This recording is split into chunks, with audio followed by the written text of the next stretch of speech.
ఇవాళ తెలంగాణ తొలి ముఖ్యమంత్రి మా బీఆర్ఎస్ పార్టీ అధ్యక్షులు గౌరవనీయులు పెద్దలు కేసీఆర్ గారి ఆదేశాల మేరకు ఇవాళ స్పీకర్కి దానం నాగేందర్ గారిని డిస్క్వాలిఫై చేయాలని ఇవాళ పిటిషన్ ఇవ్వడం జరిగింది.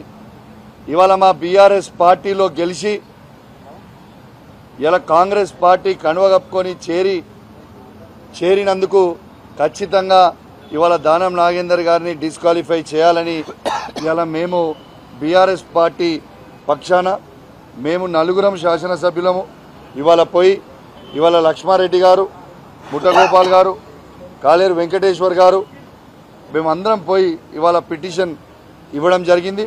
స్పీకర్ గారు కూడా ఖచ్చితంగా చూసి మేము యాక్షన్ తీసుకుంటామని చెప్పడం జరిగిందని చెప్పి కూడా ఈ సందర్భంగా మీకు తెలియజేస్తా ఉన్నాను. నేను ఒక్కటే అడుగుతా ఉన్నాను,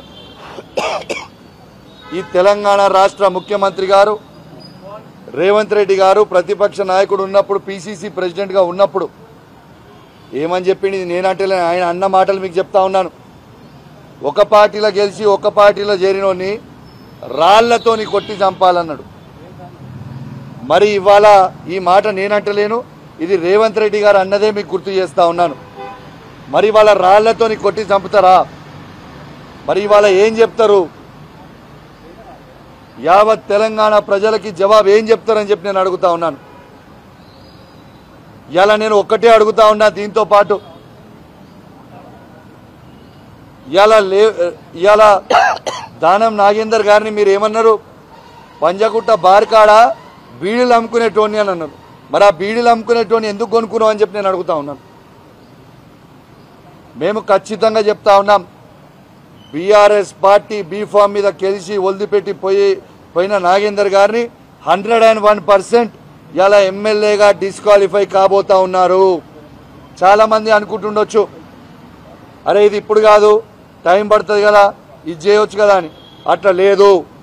సుప్రీంకోర్టు జడ్జిమెంట్ ఇచ్చింది, 3 months లోపలనే డిసిషన్ తీసుకోవాలి స్పీకర్ గారు అని సుప్రీంకోర్టు కూడా జడ్జిమెంట్ ఇచ్చిన దాఖలు ఉన్నాయి.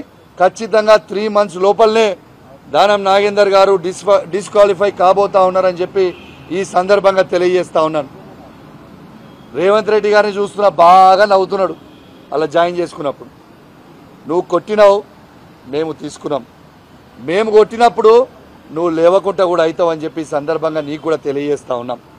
ఇలా ఒక సింహం ఒక అడుగు ఎనికేసిందంటే 4 అడుగులు ముందలకి దుంకడానికి ఇది మర్చిపోకు అని చెప్పి సందర్భంగా తెలియజేస్తా ఉన్నాను. ఇంకా మాట్లాడుతూ ఉన్నాడు, మొన్న మేము గేటులు తెరిచినాం మొత్తం వస్తున్నారని. బిడ్డ నువ్వు గేటులు తెరిచినావు, మేము ఇంకా గేటులు తెరవలే. ఇక మేము గేటులు తెరిచిన రోజు మీరు మొత్తం భూస్థాపితం అవుతారు. తస్మాత్ జాగ్రత్త. నోరున్నదని ఇష్టం ఉన్నట్టు మాట్లాడడం కూడా మంచి పద్ధతి కాదని చెప్పి సందర్భంగా తెలియజేస్తూ సెలవు తీసుకుంటా ఉన్నాను. జై తెలంగాణ, జై కేసీఆర్. స్పీకర్ గారు ఖచ్చితంగా యాక్షన్ తీసుకుంటాం, పరిశీలిస్తాం. మేము ఖచ్చితంగా we will get back to you అని చెప్పారు. 101% తీసుకుంటాం అనేది ఇదైతే చెప్పిండ్రు. పాజిటివ్గా తీసుకుంటారని మేము ఆశిస్తా ఉన్నాం.